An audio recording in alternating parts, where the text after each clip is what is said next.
They're home again, these young Australians, home from war, and they march with honour through the streets of Sydney. They're from the 1st Battalion, Royal Australian Regiment, and the units attached to it these last 12 months in South Vietnam. They're part of the first professional army Australia has ever fielded, and they wear the first medal the Queen has ever awarded Anzac troops alone. Their average age of 21 makes them part of today's gear and go-go generation.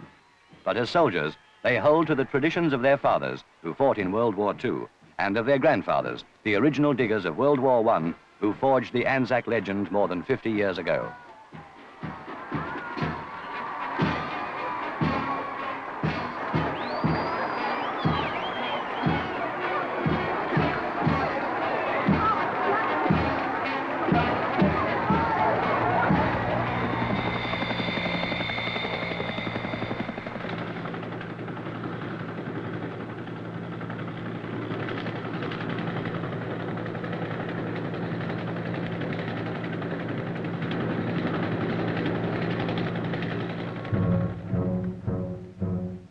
It is day 6 of a search and destroy mission in War Zone D, a Viet Cong stronghold 40 miles north of Saigon.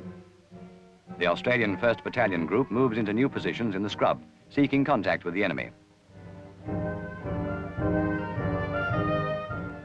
American battalions, supported by armour, move into more settled country close by. The brigade to which the Australians and Americans belong has had little contact with the Cong, though 3 of his main force regiments are known to be in the area.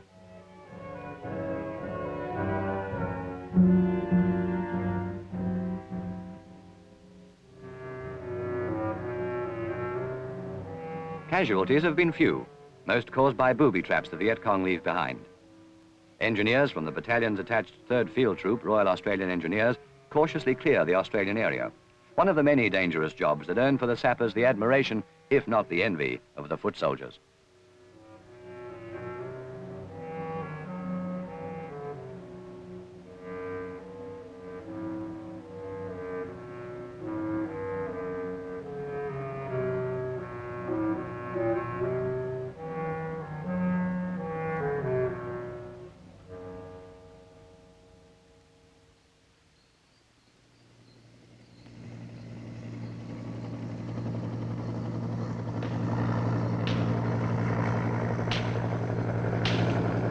With the experience of more than 20 major operations behind them, and the world's most thorough jungle training before that, the troops quickly turned dense bush into a reasonably comfortable bivouac.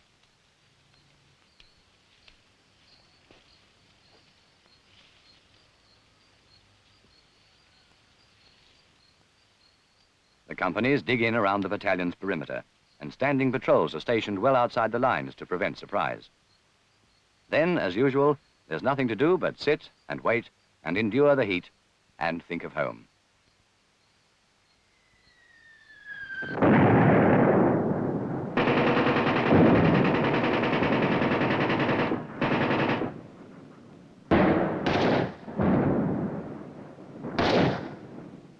Outlying patrols in contact with the enemy call for mortar support.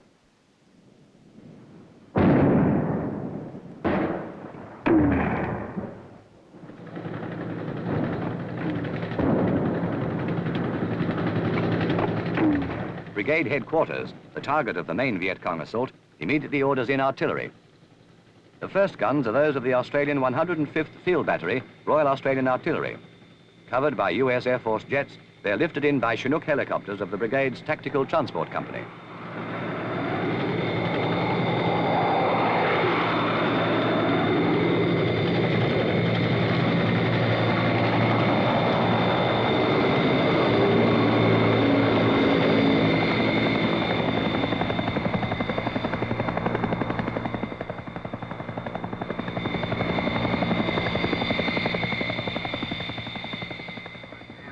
Once down, the guns are soon in action, responding to target information passed on by signallers in the battalion command post.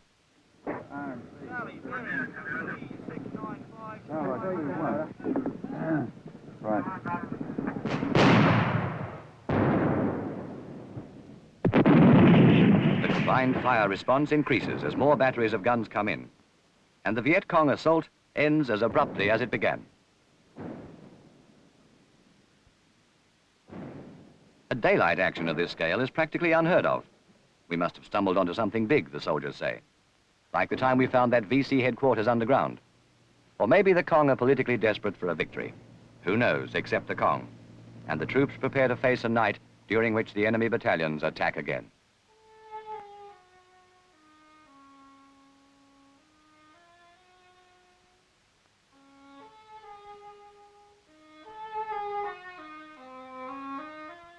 In the morning, the troops saddle up to face Day 7 in War Zone D.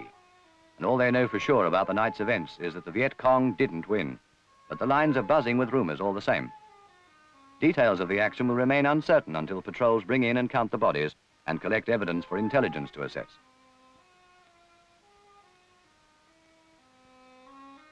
Most of the patrols go out on foot, but these men, as soon as they finish breakfast, will ride. A company moves down through a rubber plantation to join a mechanized sweep through surrounding villages, whose populations are known or suspected to be sympathetic to the Viet Cong. They travel in fast armored personnel carriers, which provide some protection against the mines and ambushes that are the bane of road communications. The carriers are manned by troopers of a renamed unit. They were formed from the regular squadron of the 4th 19th Prince of Wales Light Horse, a citizen military forces regiment, but are now redesignated the 1st APC troop of the new 1st Cavalry Regiment, Royal Australian Armoured Corps. An American general, however, has refused to accept the change. Hell no, he says. They lend tone to my outfit, and describes them in orders as King George III's White Horse.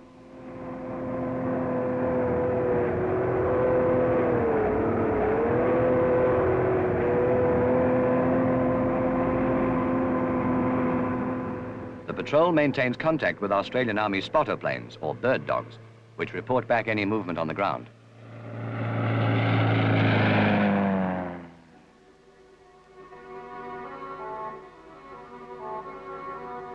Troops clear the area and check the villages as they come home.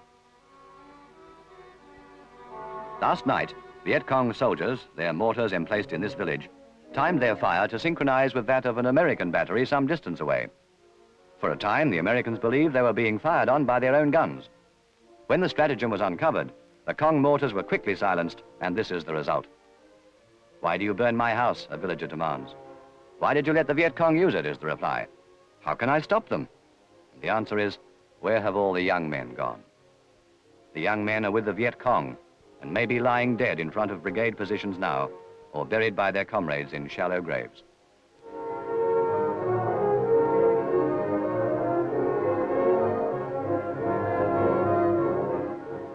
An intelligence corporal, one of 3 Vietnamese-speaking members of the battalion, asks permission to set up a medical clinic.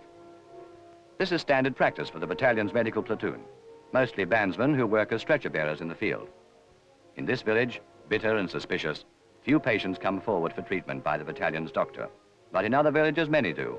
And maybe even here, when the troops move on, some will remember that there are soldiers who fight, but neither rape, nor pillage, nor inflict needless pain, but try instead to mitigate the misery of war.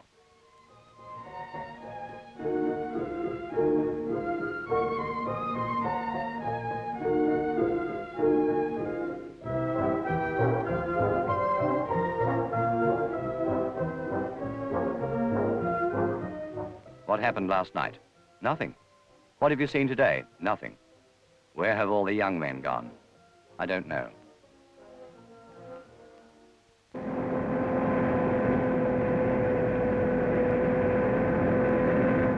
The soldiers are looking for any evidence that will give them a clue to the direction of the Viet Cong retreat, but they find nothing in the deserted villages along the trail.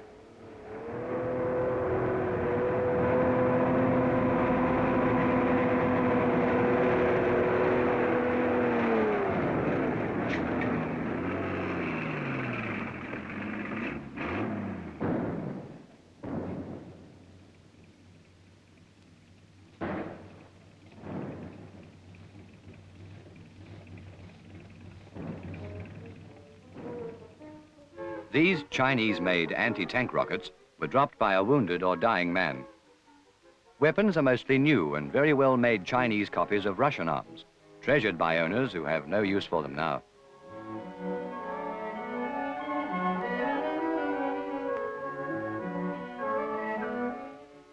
More than 200 Viet Cong bodies have been picked up and buried, 20 of them killed by the Australians.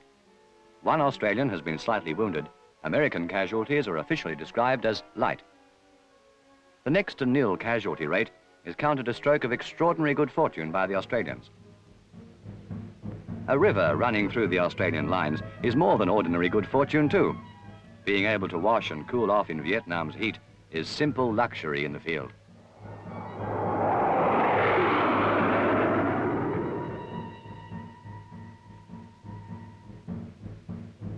But iced water and a hot meal in the evening is taken for granted.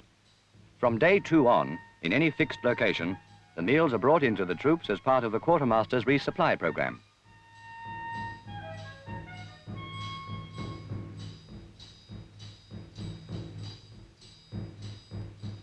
Thanks to helicopters and the quality of the cooks, they're the best fed troops in the history of Australian arms. Imagine diggers in the trenches of Gallipoli or along the Kokoda Trail topping off a chicken dinner with a can of cold tomato juice and a fresh apple. And also thanks to helicopters and the skill of the medics, these soldiers are less likely to die of wounds than any in the history of war.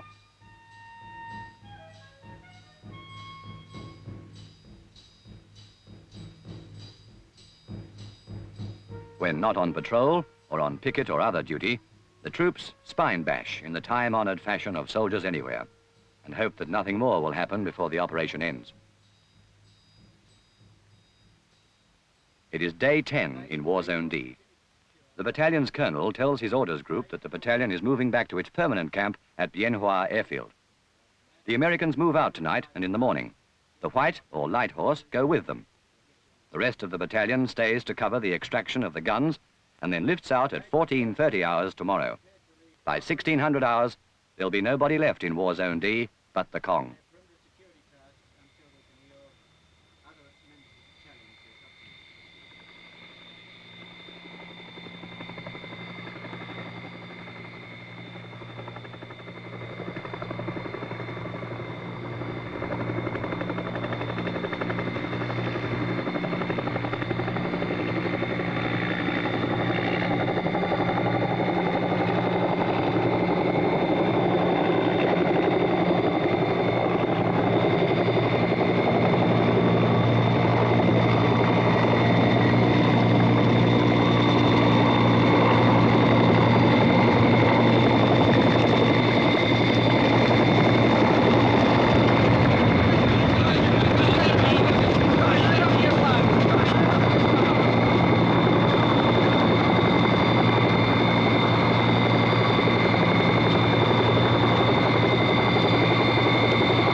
Engineers don't go short. I can see that. Why go short when you don't have You don't get one share. Well, you're always welcome. You can have a share anytime you like. You wouldn't want to get a share back either, huh? Every subunit of the battalion group has its pub.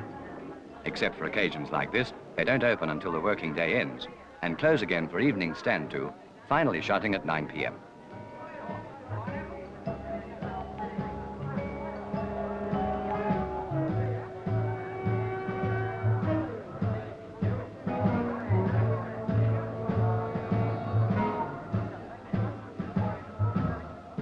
While these soldiers enjoy their hard-earned beer, others are out in the battalion's tactical area of responsibility, helping to protect one of the busiest and noisiest military air bases in the world.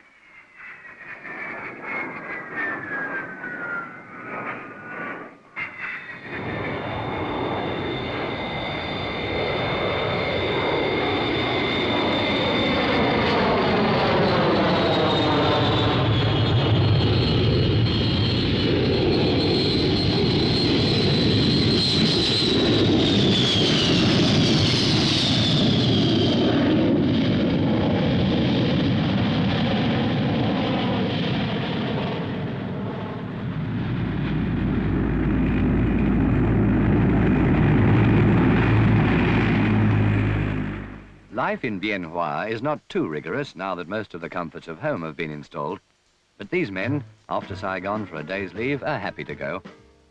Leave is regular and every man can expect a week in either Hong Kong or Bangkok before his tour is up. And the fact that opportunities to spend his pay are limited here means that when on leave, he's never short of cash. And when he comes back, he's never short of work. This is a class for junior NCOs, training for promotion in the ranks of an expanding army. Training and retraining is continuous here, and drill is about as popular in Bien Hoa as it is back home.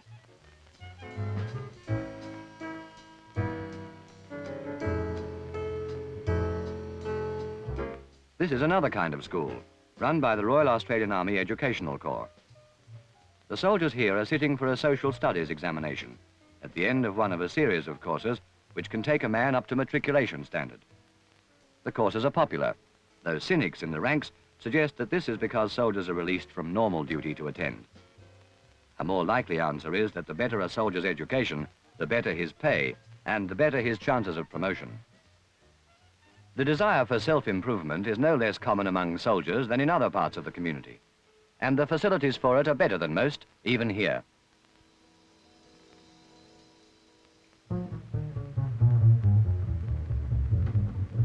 After school, sport. Victory at touch football is sought with considerable sincerity, thanks to the gentle advice and encouragement of rival company sergeant majors.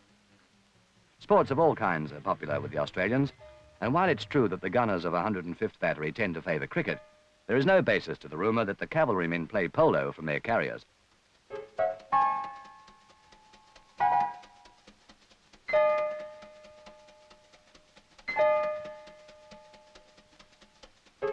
Then, almost too soon to believe, it's time to go again.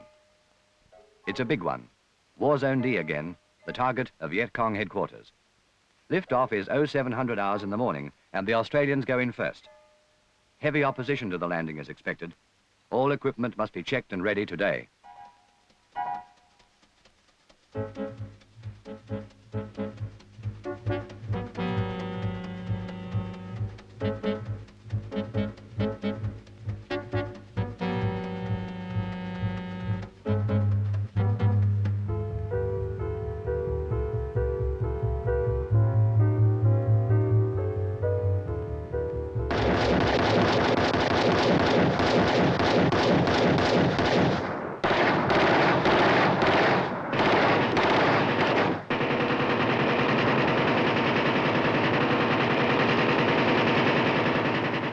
The armourers say that on the day before an operation, they're as busy as a betting shop on Cup Day.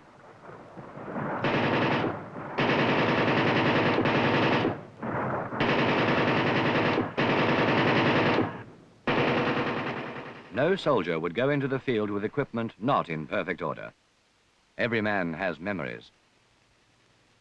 Too many memories now.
In the morning, nobody talks much. Every man knows what he's here to do.